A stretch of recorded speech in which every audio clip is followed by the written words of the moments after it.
পৰ্যায়ত ফলাফল ঘোষণা কৰিবলৈ সাজু আয়োগ কাৰ কাৰ কপালত আছে চৰকাৰী চাকৰি সেই নিযুক্তি পৰীক্ষাৰ প্ৰশ্নকাকতৰ পৰীক্ষণ সম্পূৰ্ণ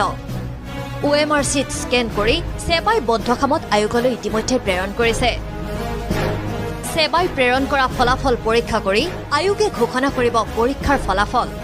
দুটা পৰ্যায়ত ঘোষণা হ'ব তৃতীয় আৰু চতুৰ্থ বৰ্গৰ ফলাফল sebaonline.org ৱেবছাইটত ৰিজাল্টসমূহ চাব পাৰিব